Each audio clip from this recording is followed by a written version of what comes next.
Bartholomew Town, brought to you in part by the University of Rhode Island Online, Navigant Credit Union, Half Street Group, and Newport Film. Bartholomew Town. Welcome into Bartholomew Town. I'm Bill Bartholomew. So, new polling data this week. Very, very interesting, and it reveals a lot about not only Rhode Islanders' relationship with their local politicians, but some pretty interesting information in there, maybe even sad information in there that really reveals opinions on the state of democracy as a whole. So we'll get into this new polling data. This comes from the Salve, Regina, Pell Center.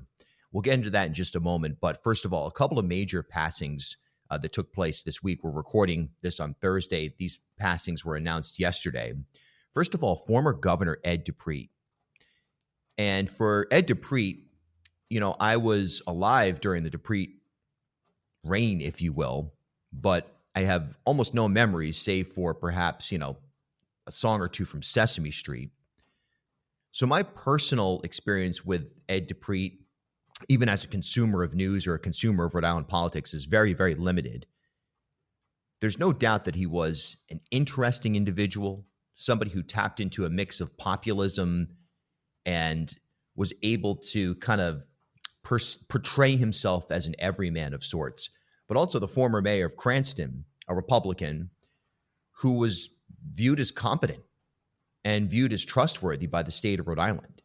And as a Republican, performed exceedingly well.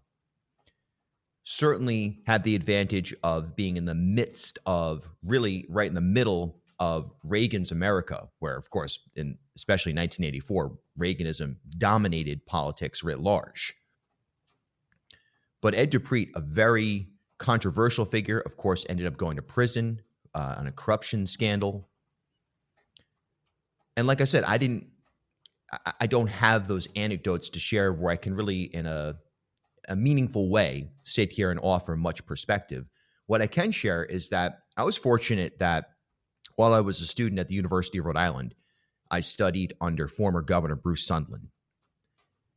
And that was something else. That in and of, I've talked about this on the podcast in the past, how that class that I took with Bruce Sunderland at URI, how important that was to me. Because really what it was, forget about the classwork, it was like Rhode Island history or something like that. That was the intended project. But what really happened was you spent a couple of days a week in a room with former Governor Sunderland just telling stories, Rhode Island lore, even stories about his service in World War II.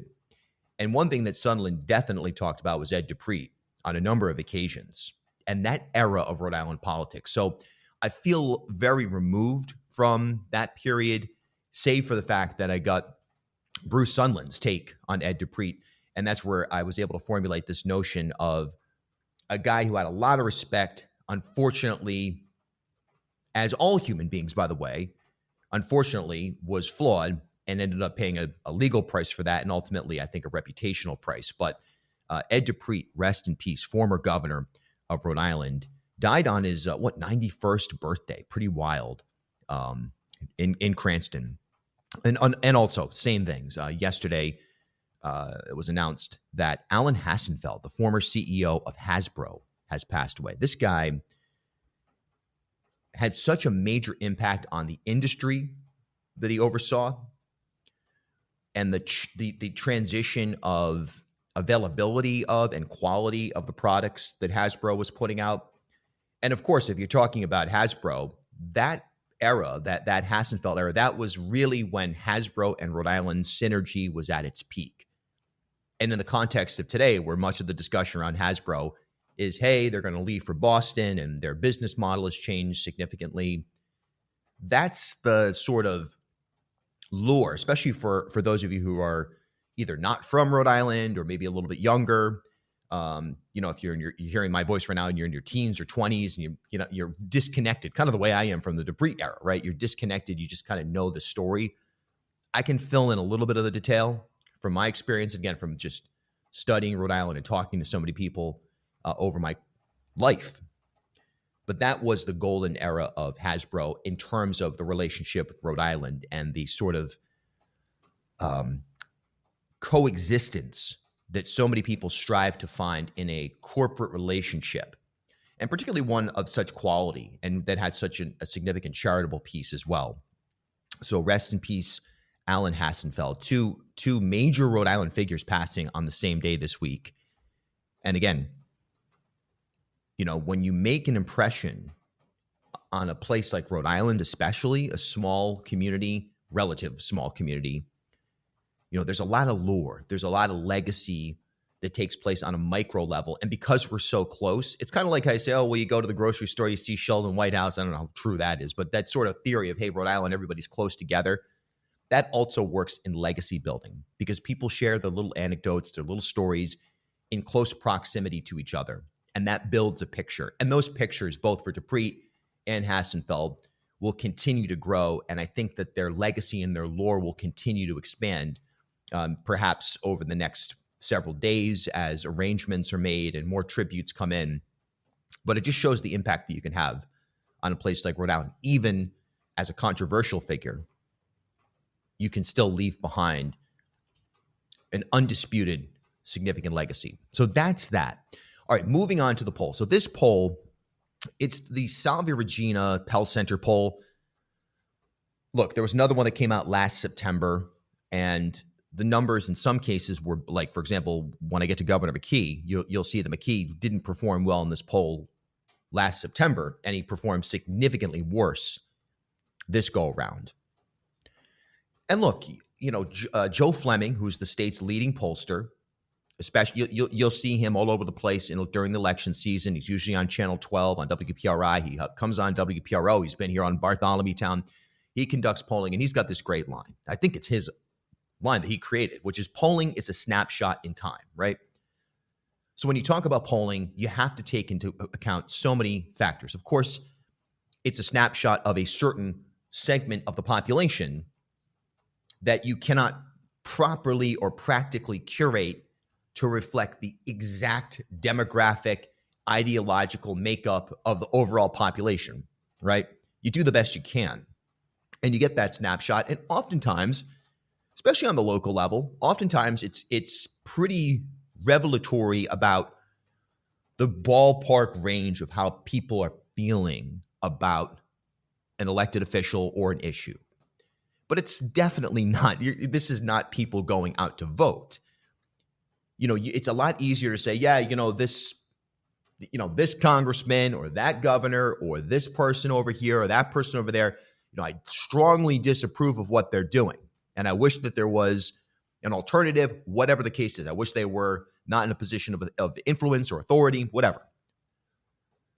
That's a lot different than when you show up at the polls and you actually look at what you have in front of you. And by the way, the types of people that show up, particularly in primaries, may be different from those who are polled, right? You might get people who are more informed or more passionate or more party-centric that even though, hey, I disapprove of Democratic elected official X, when I get into the primary, I still trust that person because they have I want the continuity of government, or I don't want to take a flyer on a new candidate that I'm not 100% sure is going to be better. And certainly in a general election, especially here in Rhode Island, I mean, let's be honest about it from a Democrat-Republican standpoint, you really think that somebody who says, look, I strongly disapprove of Sheldon Whitehouse, but I'm an independent or I'm a Democrat or otherwise not a diehard Republican. You think they get in the poll and say, let me vote for, I don't know, Alan Waters as my opposition? No, it's an expressive, almost artistic lane when you're talking about polling. That's my take anyway. Bartholomew Town. Are you ready to take the next step in your career? At URI Online, they offer business and leadership-focused programs designed to fit your life. Whether your goal is to advance your career in fields like public administration, supply chain management, or training and development, their online programs provide the flexibility you need with a high-quality education you deserve. Learn more from experienced faculty and collaborate with a network of professionals, all from the comfort of your home or wherever life takes you. Visit uri.edu/online to explore programs and start building your future today. URI Online, Learn anywhere with us. Newport Film is celebrating 15 years of outdoor documentary film screenings every Thursday through August 28th. New critically acclaimed documentaries curated from Sundance, South by Southwest, and Tribeca screen at ever-changing, iconic outdoor locations across Newport and Aquidneck Island. A beloved summer tradition. Pack your blanket and lawn chair. Arrive early for free popcorn, live music, and filmmaker conversations. Head to newportfilm.com for all details. As Rhode Island's first ever member-owned credit union, Navigant Credit Union has been a staple in the local business community for more than 108 years. Yeah. Today, Navigant is a $3.4 billion institution serving more than 136,000 members across 25 physical branch locations.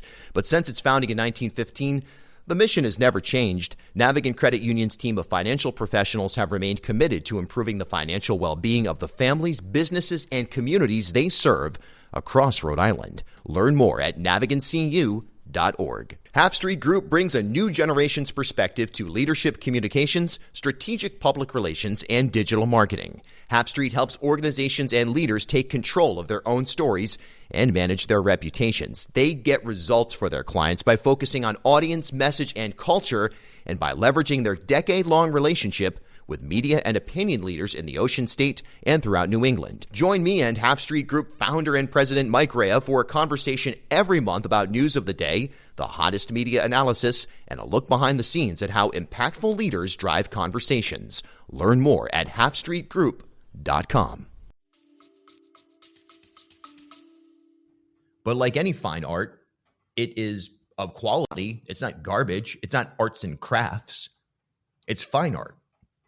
And it paints a picture that I think is really, really interesting. So, look, I'm not going to sit here and read the entire poll to you. I'm going to pull a little bit of a general summary that I've aggregated from some other people's summaries, from my own reading. I did read this poll yesterday. We talked about it on the radio, and I went through it and kind of pulled some notes, and I'm pairing that with some other notes from, Nisi and McGowan, and just kind of have a summary here for you, because as you're listening to this podcast, you probably just want to know the general. And if you want to read the specific, you can find the poll on the, let's see, what's the exact best way to find the poll?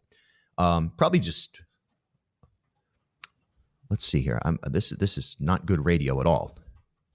I'll tell you what, I'm going to tweet at Bill Bartholomew. I'm going to tweet out the link to the poll so you can find it yourself and have a look through it if you really want to. But let me give you some numbers, and then I'm going to give you some assessment of my own. Some analysis and assessment, okay? Again, Salve, Regina University, Pell Center. This is a shocking poll for a lot of elected officials in Rhode Island. Maybe you want to call it a wake-up call. I'm not sure. 804 voters were surveyed online and by text message. This was in the middle of June. The margin of error is 3.6 percentage points. That's within the typical margin of error, okay? Let me give you the locals first on an approved, disapproved basis. Senator Jack Reed, 50% approval, 39% disapproval. I mean, that is low. That's the lowest polling I've ever seen for Jack Reed. Jack Reed is, by and large, when you talk about somebody who is able to defy political categorization, he's respected by moderates. He's respected by a lot of conservatives, the Democratic machine. I mean, he's arguably, one of the main, if not the main driver of Democratic politics internally in the state. And while progressives are not keen to continue Jack Reed's reign in Senate due to his stance on, frankly, military issues and particularly foreign policy with respect to Israel and what his position was for a while on the assault on Gaza, you still are shocked to see a 50% approval rating for Reed, somebody who is, he's a dominant figure in a general election. Similarly, Senator Whitehouse, 45% disapprove, 45% approve, 44% disapprove. Now, Whitehouse, he's always going to have his detractors. There's people that say, well, he's just some rich guy from Newport. All he does is go on and on about wind farms and climate change. And, there's all these kind of woven, seemingly fables about corruption or oh, well, he's a part of the whites only beach club down in Newport, so he's a horrible person. Okay. Those are things that are not new, though. White House has always had to deal with a level of scrutiny from certain types of voters or poll respondents, whatever, that was, outside of the typical lanes of politics. But 45%, that's pretty low. Gabe Amo, 44%, 33% disapproval rating. Not good. Magaziner, 40%. He's underwater in this regard, 44% disapprove. Now, Seth Magaziner is an interesting character. We're scheduling him for a podcast in the coming weeks or so. I actually spoke with him the other day. We're just trying to make it work. Summer schedules are tough, by the way, folks, for a lot of people. If you haven't noticed that, first of all, the state, look, it's vacation time and mental vacation time. So, it's a little bit more challenging than the rest of the year to, say, hey, let's get Magaziner on right now, for example. But we're working on that. We'll bring that to you. I'll ask him about these numbers and what his take is. But I'm going to tell you right now, for sure, I wonder if Seth Magaziner is going to run for Congress again. I wonder if he's going to try to keep his seat. I'm not 100% sure. He seems to be more quiet than somebody who is really trying to build a long-term lane for himself in Washington. It seems to be. Certainly has a communications operation. They're certainly out. They just did a press conference yesterday, again, recording on Thursday, so Wednesday, decrying the education cuts that the Trump administration is deploying, right? So he's out there. It's not like he's in, witness protection here. But I do wonder, remember, Seth Magaziner was running for governor. He had announced a campaign for governor on the street. I was there. I was on the side of the road in Pawtucket outside of a school construction project. And it was underway. And it was only because Helena Folks got into the race and there was a consideration of, hey, we've got an overlapping donor base and voting block. One of us should run for Congress and one of us should run for governor. And it ended up being, as I understand it, again, I'm not privy to the exact details, but I can tell you right now that there was negotiation behind the scenes. And maybe even more than just negotiation, perhaps instructions. But Magaziner ends up running for Congress. I remember he ran against, a million people, and then he ended up going head-to-head against Dallin Fung in the general. But will Seth Magaziner want to continue? I think that's something to watch for. I think it's more likely that Seth Magaziner says, I'm going to get out of this right now and either go to the private sector or start to pivot towards an end of the decade gubernatorial bid, okay, than it is that he gets primaried and defeated, okay, in 2026. But something to watch for there. Underwater approval rating, 40% approve, 44% disapprove. Nerona, 38% approve, 37% disapprove. Nerona, Attorney General Nerona, 38%. That seems, that's surprising to me.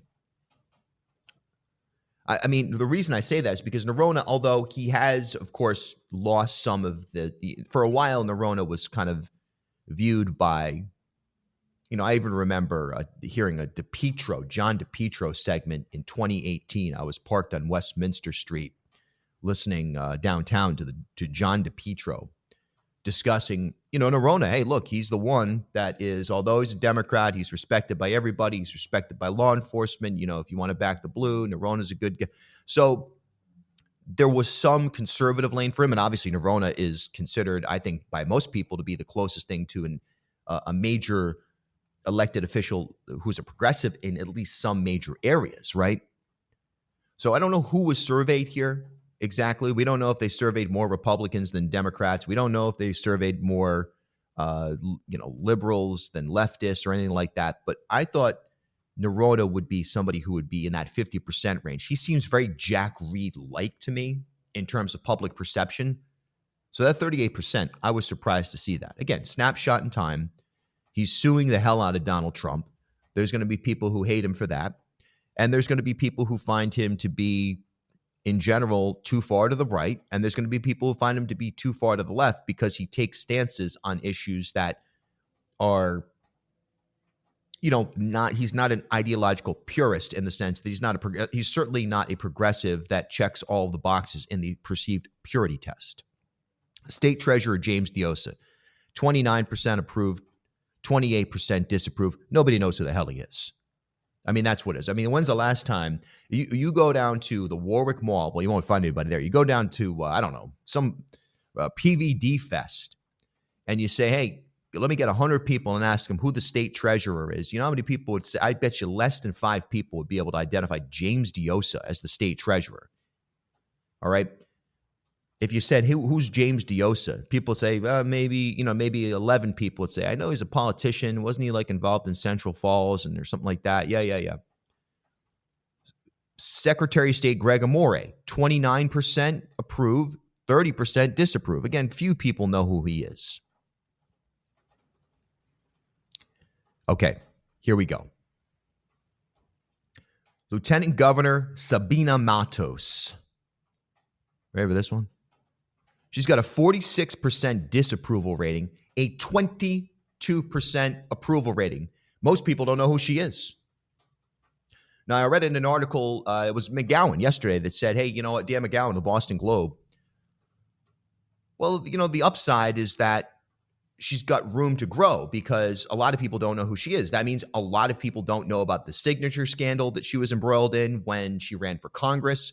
That means a lot of people don't know about the battle, so to speak, on a sub rosa level or in sometimes a public level that she's had with Governor Dan McKee. A lot of people don't know what she's doing. And quite frankly, that's been one of my arguments about Sabina Matos. Nice woman, smart woman. You're never going to hear me make a personal attack about her or anything like that.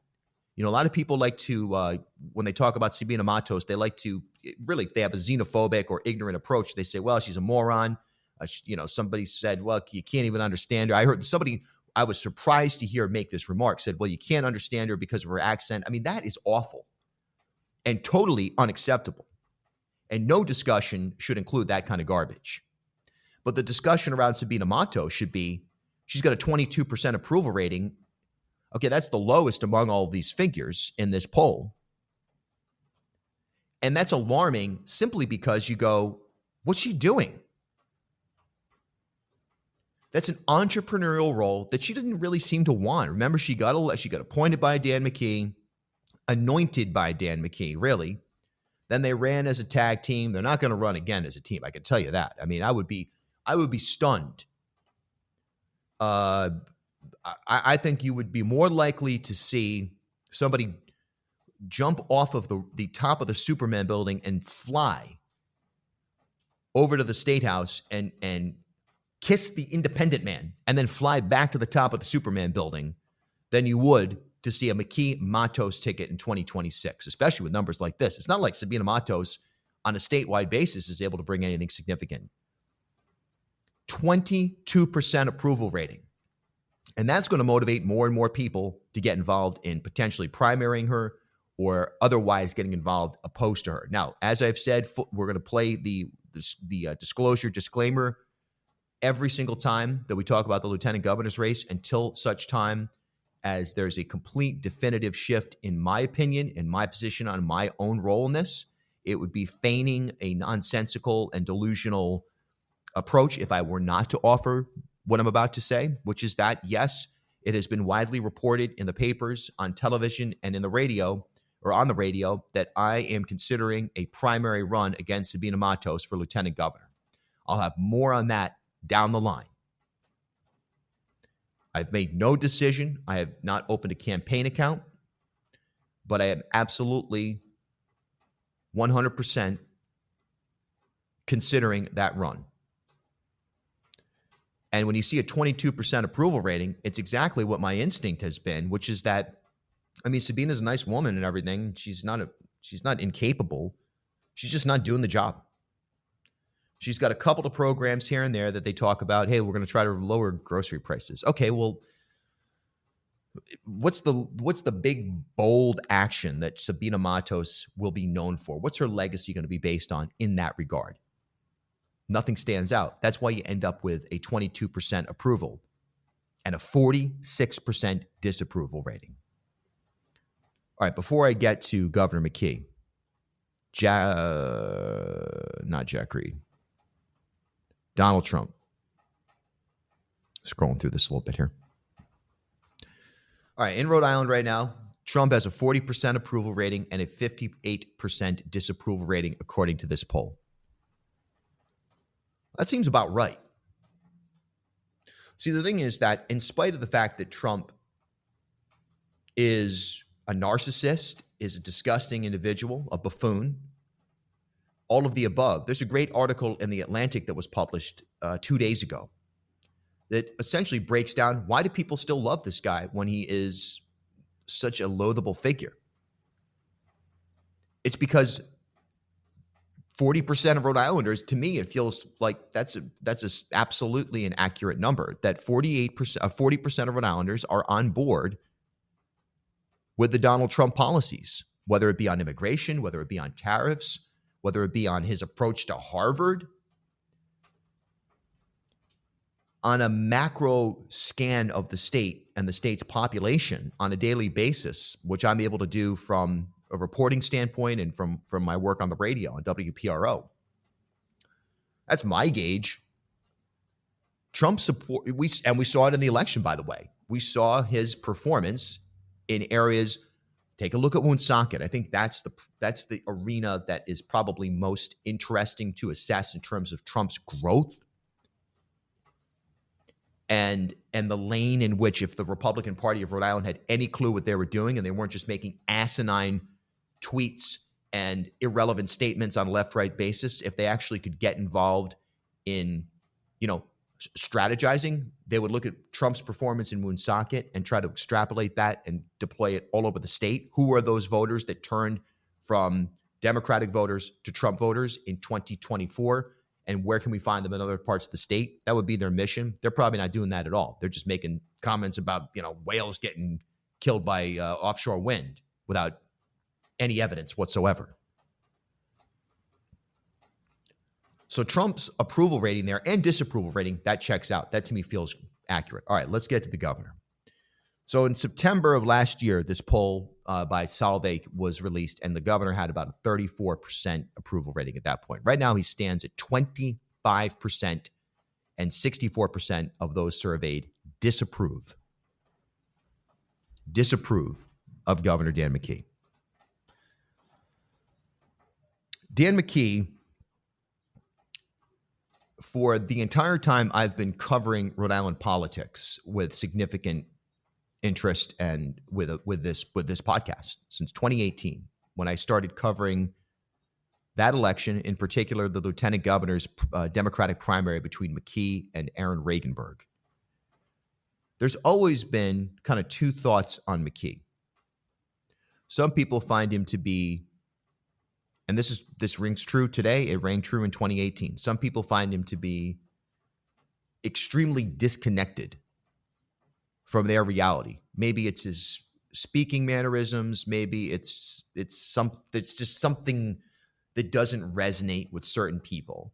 They don't find him believable. They may not find him credible. We certainly know how Gina Raimondo felt about McKee in Raimondo's icing out of McKee from the entire process during COVID-19. Never saw McKee on the stage until the very end when it was clear Raimondo was heading to Washington and McKee was going to become governor.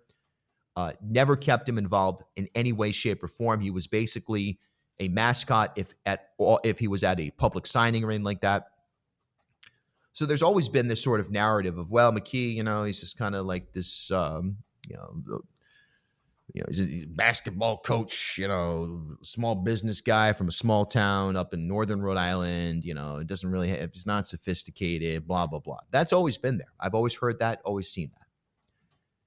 And then there's been people who have had the opposite approach, which is Dan McKee is incredibly lovable. His basketball experience is actually something that plays into the character that he is. He's very relatable. As a municipal leader, he was able to gain on-the-ground experience and trust. And although he's not a progressive, he's certainly not MAGA. And he's a leader. And by the way, he's a winner, having lost just one race in his career. One time lost the mayor's bid in Cumberland. Otherwise, he's a winner. So those two perspectives have always been there, but none of those perspectives are germane to 2026 because Dan McKee and the Washington Bridge are tied inseparably. It doesn't matter what policies Dan McKee puts out on education, on housing, on jobs, raising income. None of it matters because everybody sees Dan McKee's name and they think of incompetence and failure of government because of the Washington Bridge, whether it's his fault or not. Now, the Washington Bridge itself, it's not Dan McKee's fault, okay? That story should have been told effectively from Jump Street, okay? When we look back on the Washington Bridge, between Peter Alviti and the communications of the McKee campaign brand, not so much the governmental side, but the McKee campaign, they have yet to find a way to tell that story in a way that the Rhode Islanders can say, geez, you know what? Dan McKee stepped in, and after all these years of terrible maintenance, bad oversight, who knows what the hell is going on behind the scenes? How did we get here? We don't know. But Dan McKee came along, and boy, am I glad he was elected because he came in and he went ballistic. He knocked some desks over. He cleaned house. He canned Alviti. He sent Alviti packing years ago. He went through with a fine-tooth comb the entire Department of Transportation. I want to know everything about every single bridge. We're going to go COVID presser style on this thing with daily updates until further notice, then weekly updates, and then we're going to go online, and we're going to make this thing clear. Dan McKee saved your ass on the Washington Bridge, and he made sure that not only do we move towards building a new Washington Bridge, but we did look backwards and in the public eye, not in terms of a lawsuit. Forget about lawsuits and collecting a couple of bucks here and there, which is ultimately what it's going to be. If you win the state wins the lawsuits against the 13 contractors, yeah, money's tight, money's money, but relative to the court of public opinion, punting this discussion into a court environment, somewhat like 38 Studios, where, a grand jury heard a lot of the behind the scenes dirt in terms of 38 Studios. The general public never got to hear it. It seems like that's what's happening here with the Washington Bridge. And you know what? It doesn't matter what Dan McKee does because he's going to be dogged by this, period. The general public doesn't have time to break down. They don't even know who Peter Alviti is. That's people who listen to WPRO all the time or involved in transit or involved in Rhode Island politics. No, the average person has no idea who Alviti is. And so even shifting the blame there would have required an aggressive. You needed headlines on channels 10, 12, 6, Boston Globe, Providence Journal, WPRO, Bartholomew Town. You needed everything to be all eyes on McKee. Boom, steps in. Hey, how did this happen? Who's responsible for this? We're going to find out if it's an internal thing. You know what? We don't care about the implications of terminating people in terms of the lawsuits, because what's going to have their argument as well. If you fire Alviti, you get into the lawsuit, you get into litigation, the defendant's going to say, well, geez, you fired your own Department of Transportation director over this. Don't you believe they have more than 50% responsibility? And, we're going to make that argument that they were the supervisory institution here.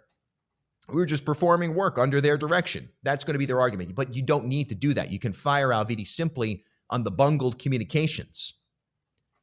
Then you get headlines. Then you get stories. Then you start to build a legacy. Hey, Dan McKee, he's the fixer. He got dealt an awful hand. And you remember what he did with vaccines? He's a fixer. You know what he did with the Washington Bridge? He's a fixer. Instead, they've let this thing spin out of control. And on a human level, it's a shame. Now, can they turn this around? Possibly. I don't think so. But why don't I think so? Because I don't think, even though there are going to be developments on the bridge, the big bullet points have already happened and seem like they're going to happen after the election. What's the big bullet point? The next one? People just want to know, hey, is the bridge open? Unless they could find a way to hold a public court of public opinion trial, in the fall or in the spring, to say, hey, you know what? Here's what we found. Our internal investigation found this. Here's who's been terminated. People want terminations, okay? Right, wrong, indifferent. There's a reason why the expression fall on the sword exists, because it does satisfy a wolf pack mentality in the general public. And that's what they want with the Washington Bridge. And they didn't get it. They got a clunky response. And that's what people remember. It doesn't matter. Nothing else matters right now. And so I hope, from a human being standpoint, and I think from the standpoint of an election, right? Because what's going to happen is folks are going to say, oh, Dan McKee and the Washington Bridge. And Shekarchi's going to say, Dan McKee and the Washington Bridge. Nerona will take a different approach. He'll say, hey, Dan McKee and healthcare. And by the way, the Washington Bridge. But the Washington Bridge being debated in a Democratic primary as a focal point issue, while it is the major issue that probably sculpts public opinion and gets you a 25% public approval rating, it's not the major issue of the future. The major issue of the future is much more macro. It's how do we end up in a situation where you have a Washington Bridge crisis take place to begin with? What elements of incompetence, corruption, indifference, whatever, within Rhode Island government have been ignored, and how can they be addressed? That's the question. And we're going to spend a lot of time on the blame game in debates and so on and so forth, pointing fingers about the Washington Bridge. That's a shame. That's bad for Rhode Island. It's obviously bad for Dan McKee, and it's an unwinnable argument for Dan McKee, no matter how right he is. And he is correct, by the way. Dan McKee is correct in that he was handed the Washington Bridge problem. The whole fairy tale, I've told you a million times, the fairy tale about a heavy truck must have gone over the bridge. And oh my, Peter Alviti, I can't believe this this truck went over. And thankfully, the magical mystery young engineer appeared. We rubbed a cone and he popped out like a genie out of a bottle. And he just flew into the bridge, underneath the bridge, and wow, there's a crack there. Oh my God. And then now here comes Peter Alviti, the king of the road. He's doing his thing. He walks out and he gives an incompetent performance over and over and over again, confusing people. You want to talk about not taking one of the most milquetoast responses you could possibly have. I'm telling you, it is amazing that guy is still employed. Now, the reason Alviti is still employed has a lot to do with his ties to people like Jack Reed and people like the labor unions, and he's a figure in Democratic politics that is a lot more than just some construction worker that owns a suit that you could make the DOT director. All right, there's a lot more to that. But 25% for Dan McKee. Now, look, Melita Folks is going to have her own problems with the opioids and with just sort of a general sentiment of, do we really want another corporate technocrat as governor? A lot of people dissatisfied with Gina Raimondo. Gina Raimondo is one of the smartest, sharpest, capable individuals I've ever been around. Doesn't mean I agreed with her all the time. I'm just telling you, when I was in a room with her for a year and a half, almost every day during COVID, that was leadership, okay? But the general public doesn't, by and large, feel that way about Gina Raimondo. They see pension cuts, and they see a disconnect of the same type of vibe that is fueling resentment for knowledge in general, particularly in the Ivy League and the attacks on Harvard and the whole thing. That disconnect is exactly why a lot of people, for slightly different reasons, but in general, that's why people aren't necessarily up for a Helena Folks type governor. If Shekarchi gets in, he'd have to build name recognition. He's got the money to do that. Nerona, surprised to see his polling numbers are what they are. I thought they would be higher. In general, I thought he'd get more support because people would say, this guy's taking on the major issues. And perhaps the Nerona factor, perhaps the Jack Reed number at 50% and the Nerona 39% number in this poll are the things that give me pause to say, I don't know if I believe it. Because I find Jack Reed at 50% to just not add up. All right, I don't like that number. I don't trust that number. if you did the poll 5 more times with 5 different sets of people, I do not think it certainly would not go lower. I think it would be substantially higher. Same with Narona. I feel like there's a constituency of people, again, you survey them, they don't know who Narona is, they never heard of him. Most people don't pay attention to this stuff. They'd be more likely to be able to tell you, the celebrity Real Housewives of Rhode Island cast than they could tell you who James Diosa is or even Narona. Which is fine, by the way, because this stuff is exhausting. And if you're not up to pay attention to it, then that's okay. You can do a crash course and get informed right before an election, like most people do. That's fine. We try to provide that service for people as well. So I don't know if I totally believe this poll. Again, it's fine art. It's not science. I don't know. But some things make sense to me. Matos at 20% or whatever. Come on. That seems about right. A couple of other notes. I'm going to read you the summary on viewpoints on the health of democracy, which is misspelled in the executive summary here, issued by Salve, Regina. They might want to fix that. The word democracy is misspelled.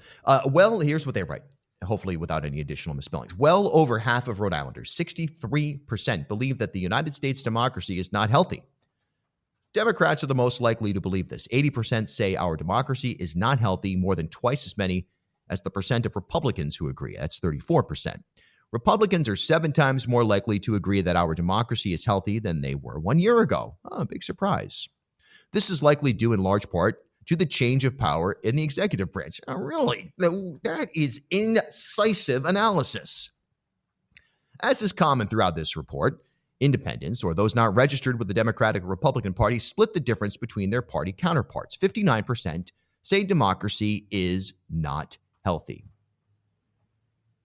So here's the thing about this as well. The independents, which is capitalized independence in here, the capital I, that's significant because independents are not by definition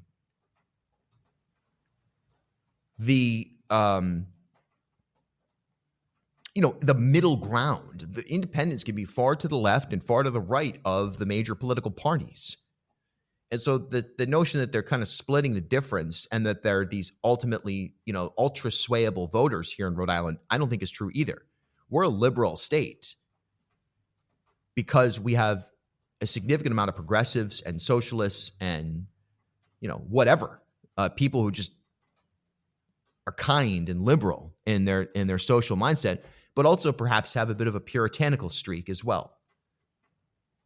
And so in some cases, what you would call fiscal conservatism. So the independent definition is it's tough to assign it any role of splitting the difference or in the middle in Rhode Island. It's just not the case. It's a weird thing. It's not a left-right axiom that we can accurately use to predict or portray Rhode Island politics. The independent, it's like a shooting star moving around the axiom, depending on the moment, depending on the issue, depending on the person, depending on the location. Again, not to pull the poll apart, but I'm not sure I like that categorization of the role that independents play. A couple other notes here. Top issues and concerns. The economy, a hot button issue, they write. 3/4 of Republicans, 76%, believe it is thriving, while 73% of Democrats believe we are in a recession. Only 17% of respondents chose the economy as one of the top 3 most important issues facing the country, however. Over half of Republicans tapped immigration as a top issue, while Democrats chose Trump and the Republicans and the state of democracy as main concerns. Independents were split on a wider number of issues. That's because of just exactly what I said. The independents are not party bound to issues, and so they will be diverse in their representation, and it's difficult to calculate into how they would perform in an election or something like that, or how they would vote in an election. Immigration for Republicans is obviously, come on, man. It's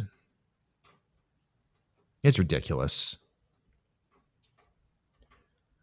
I mean, I got some friends who have just tried to get back into the country or did get back into the country that have full 100% legitimate visas, in some cases tied to Harvard, in some cases tied to other educational academic institutions.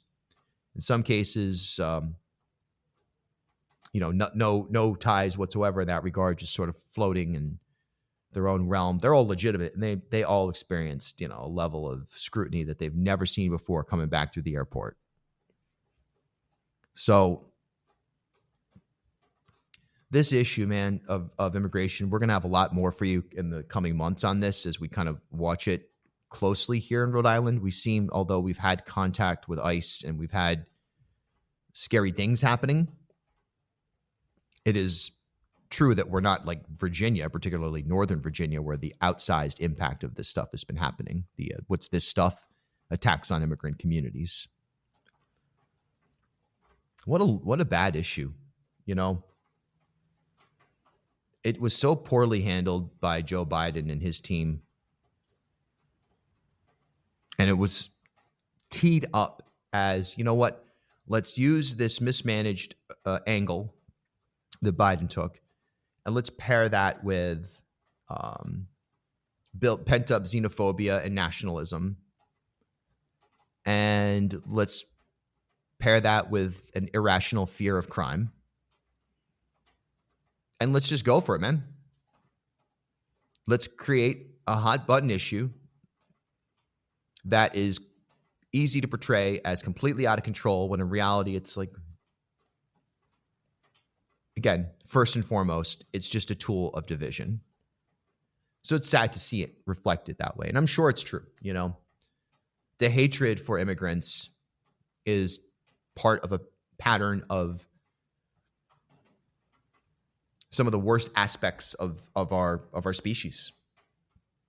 And it continues to play out, and it's sad to see it in a place like Rhode Island at any level. But so far, as brutal as the situation is on the whole, at least here in Rhode Island, we seem to be somewhat sheltered from some of the impacts that we're seeing. And again, I'm not saying it's not happening here. I'm not saying that there hasn't been ICE activity. I'm not saying that people aren't living in fear. I'm not saying that there aren't people who have, quote unquote, self-deported. I'm not saying that there aren't people who have assessed their place in this country as a result of the contemporary landscape and made the decision to leave it, even if they're bringing something vital, something magical, something special, something that benefits the American project.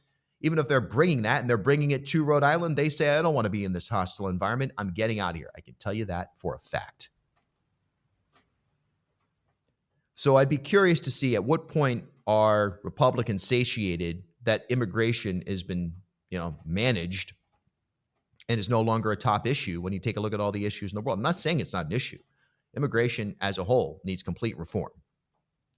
Don't get me wrong. I mean, there's the utopian dreamer world, a world without borders at all, and everybody just takes care of each other and everything's beautiful. And we might get there in 100 years or 500 years.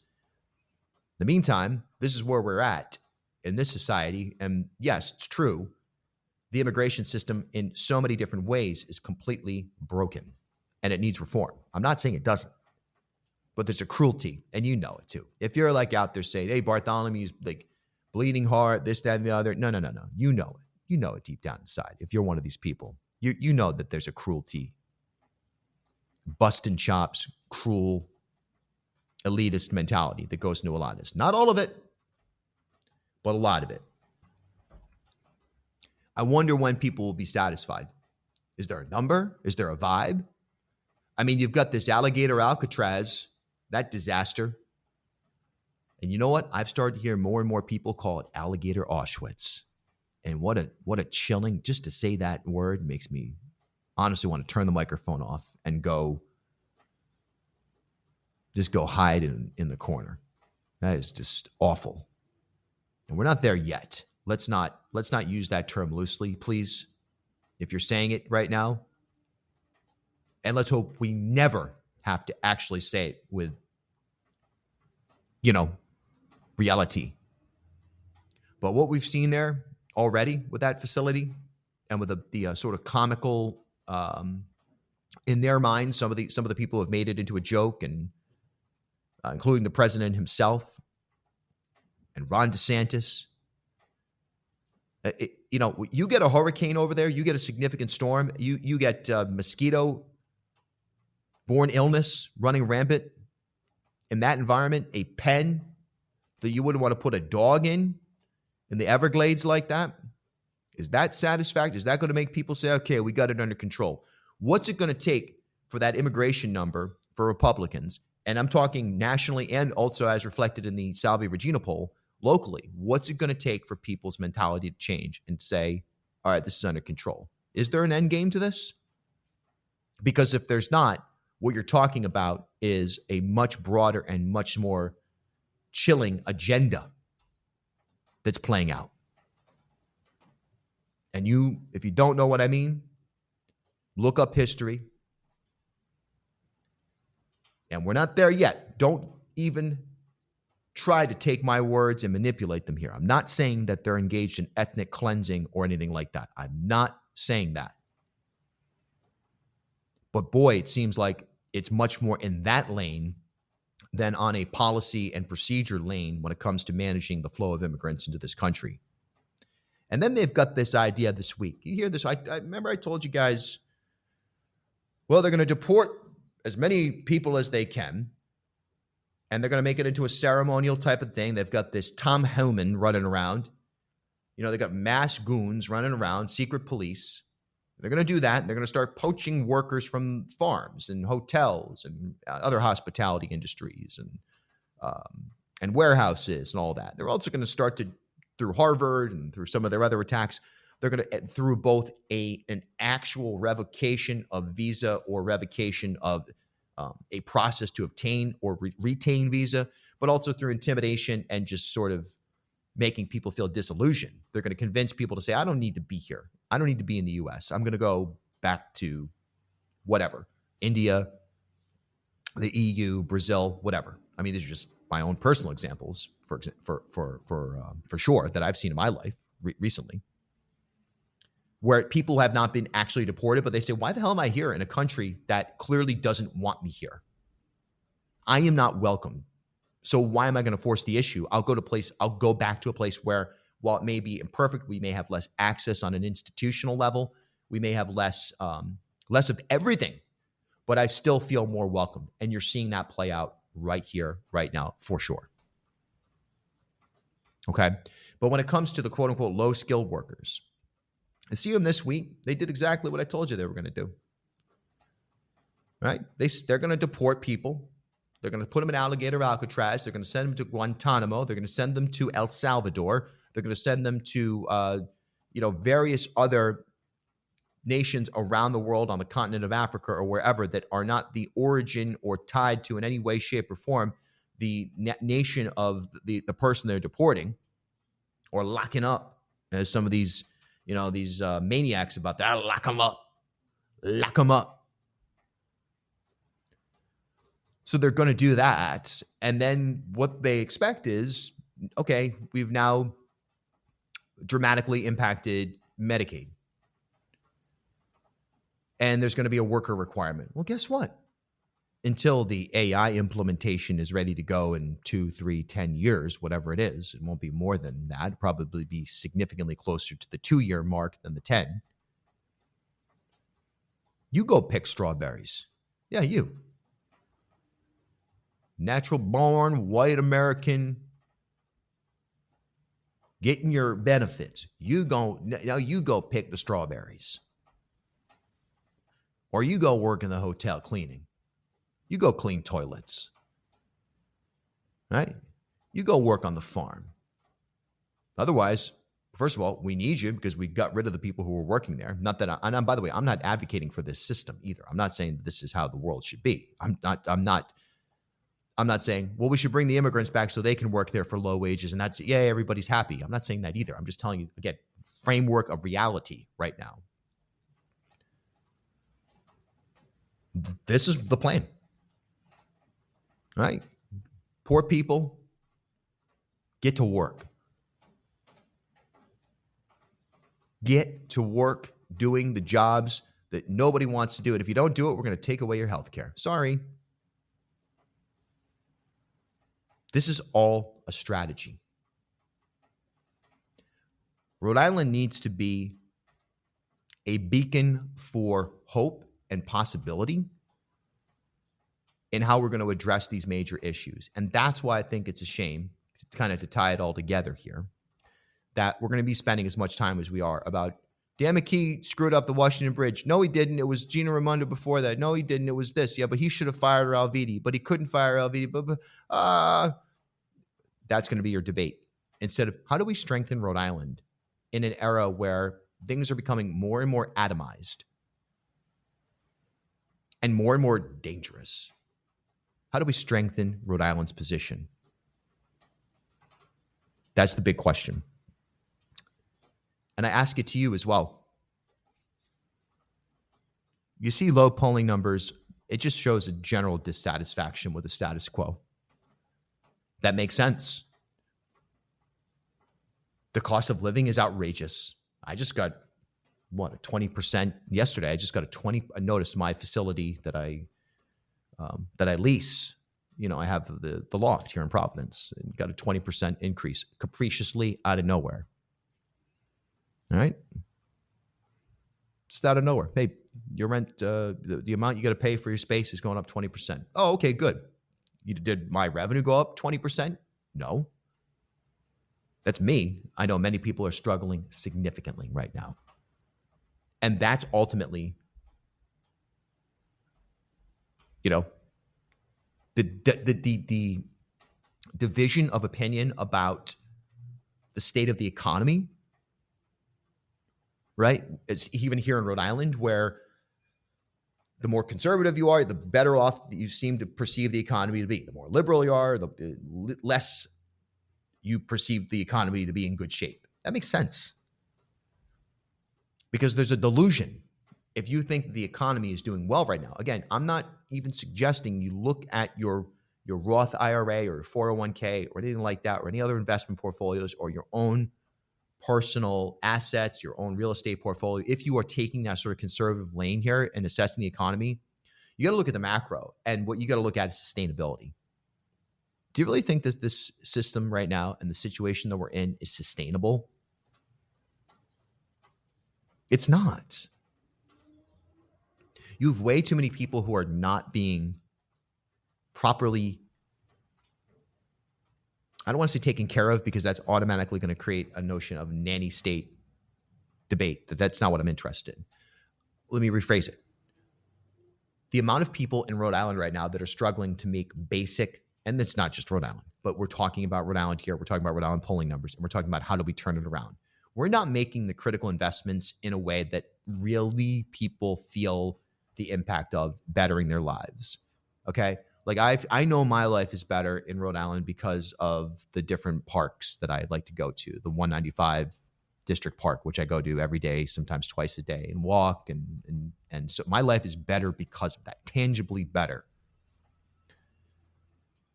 But do I have a lot of other examples in Rhode Island where I can say my life is better because of this strategic investment or this particular program? We get a lot of ideas, Matos. We're going to lower grocery prices. I'm talking to this market over here about figuring out a way to do bulk. No. Show people a pathway directly towards a higher quality of life. And you know where you can look for examples of this right now, folks? And there's a reason why he performed the way he did. You want to call him the socialist. You want to call him, whatever you want. And that would be Zoran Memdani in New York City. And there's a reason, by the way, why you see people like Tucker Carlson saying, hey, you know what? Geez, this guy, maybe I don't agree with him on much of his perspective on specific issues. I do agree with him on some. But what I do for sure see is that this guy spoke to and about New Yorkers and about their situation and their housing and healthcare and food insecurity or lack of purchasing power or their trust in and willingness to believe in the system itself. That's what Zoran spoke to. It's easy to say, well, it was all about, the issue was entirely based on Palestine and it was entirely based on, we're going to take over the grocery stores. which is just, we're going to do some stuff on that as well, by the way. What a stupid reaction that people are having to this. Zoran never said he was taking over grocery stores. He's not going to D'Agostino or whatever the grocery stores are in New York. I'm trying to remember what I used to see. He's not going in and taking those away. He's doing what many food desert municipalities around the country, including, in fact, mostly in red districts, have done. All right? There are many people who live and work in Manhattan, in Chelsea in particular, but other parts of the city as well, that drive to New Jersey. They get into the Holland or Lincoln Tunnel and sit through traffic to go shop in New Jersey, grocery shopping, because it's just that much of a little bit less expensive. Okay? There's a food price issue in New York City. And Zoran identified that, and he ran on that as one of the three issues that he ran on. Also, buses. Guys, we talk about it all the time. Some people get angry when I say it. RIPTA, you can look at it as a loss leader, like a marketing expense, like a public service. Should we have free buses here? Would I ride the bus if it was free? Probably not really that much, honestly. I still am not, I rode the subway every single day for 10 years, all right? I've used RIPTA here, but honestly, in my life, I prefer to drive. I have my system of where to park. I'm bouncing around, and any given day, I will be in Providence, the East Bay, Newport, South County, and Boston all in the same day. That's the crazy truth. So for me, I don't care if RIPTA is free, but for some people, RIPTA being free, that would change their lives. So making free buses in New York, where I don't know the percentage, but I can tell you most people, probably more than half of people, just get on the bus without paying already. Those are issues that speak to Rhode Islanders, that speak to New Yorkers. And we've got those kinds of issues here. And when you look at the polling numbers that Salve Regina just put forth, nobody's at all hitting the mark when it comes to connecting with Rhode Islanders on issues that matter to them. I'm Bill Bartholomew. This is Bartholomew Town, Rhode Island's podcast of record. Find me on Instagram, X, all over the place. Yeah, I'm still on X. We're fighting the good fight over there at Bill Bartholomew. And you can follow the podcast on Apple Podcasts, Spotify, ripodcast.com. We're on YouTube, TikTok. Just search Bartholomew Town. We've also got the Instagram at Bartholomew Town as well. And hear me on WPRO. You can hear this show on WPRO on Saturdays at 3 o'clock on the radio from Boston to just south of New Haven over the air. Thanks so much for listening. Have a great day. Bartholomew Town is a truly independent news organization, accredited by Lion, the leading consortium of independent news providers in the country. And we certainly thank our sponsors, Newport Film, the University of Rhode Island Online, Navigant Credit Union, Half Street Group, and many others who have helped sustain our journalism. And we also thank our listeners who have supported us at patreon.com/BartholomewTown, or you can click the little heart wherever you're listening right now. For as little as $3 per month, you too can help sustain independent journalism in Rhode Island.